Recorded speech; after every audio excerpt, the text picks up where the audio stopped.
Hello and welcome to this tour review. Today we're checking out the Faraday Museum of Technology in Napier. So back before we had Freeview television, we had these boxes which were televisions. We had these little radio TVs, and then they sort of went to this, which were where you'd put the little dial and that would change your channel. To that where you'd change the dial to something like that, which you'd probably see in sort of like TV shows. And then it went to that, and then February 1975, a black and white TV cost on average $350. It's equivalent to $4,000 today. So New Zealand's first television transmission was broadcast on the 1st of June 1960, and the hours of transmission were from 5 PM till 10 PM, and then they'd have this little goodnight Kiwi, get into bed, and then the broadcast will be off. No infomercials, no anything. Makes some noise.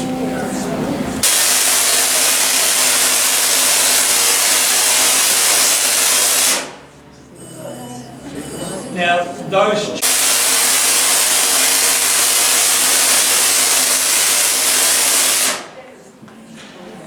Now this here is an iron lung, and these were used to help people who had polio breathe.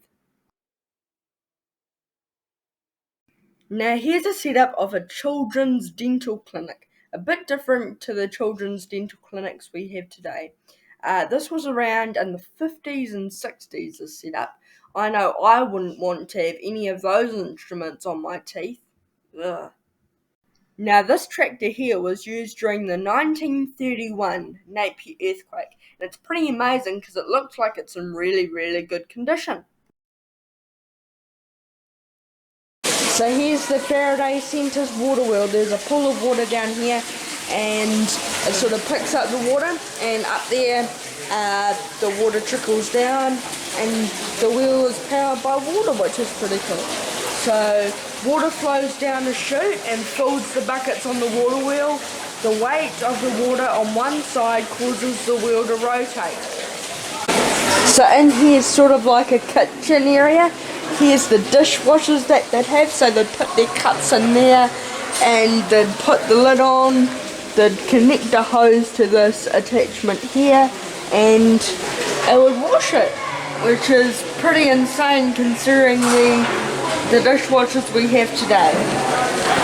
So this is almost like a home and living area. Got a fireplace down there, you've got tennis rackets, you've got some fashions, so look at their hats.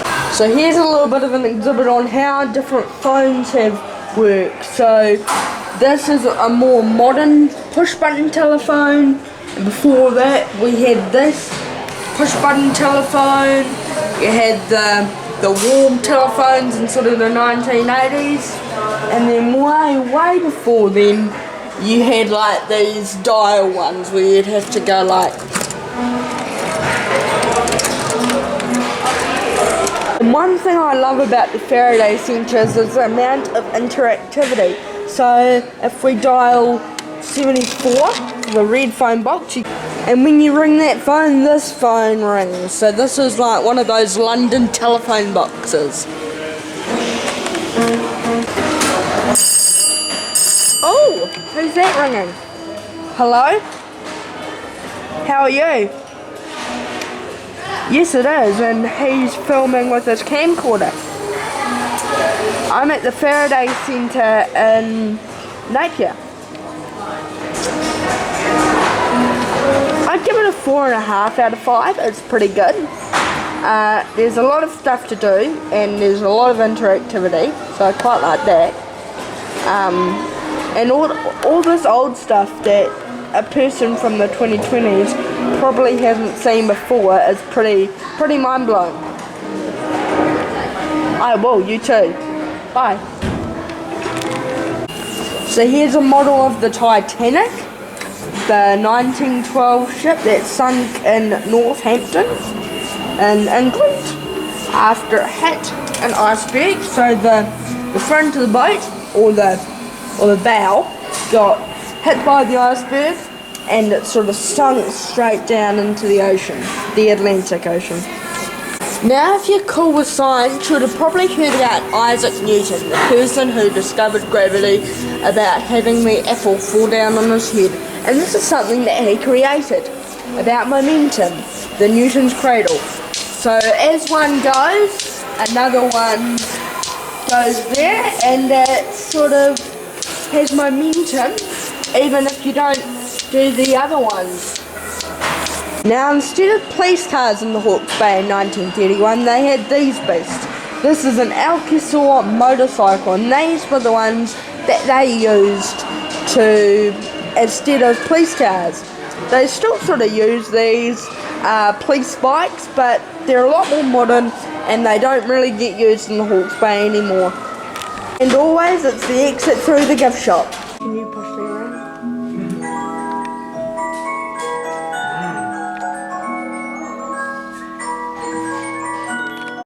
Now, silly me actually forgot to film the outro for the Faraday Centre tour, but yeah, that's the end of the tour. We were here for about 3 hours and we quite enjoyed it. Now, one thing, if you have problems climbing stairs, then you can't actually get up to the first floor. In fact, all the footage that we shot was down at the lower floor, but then most of the items, the cool items, were down at the bottom floor, so that's not a big deal. If you have any questions about the Faraday Centre, please put them down below in the comments and I'll do my best to answer them. If you want to check out another video, click right there. If you want to subscribe to the channel, click right there. And otherwise, we'll see you in the next one.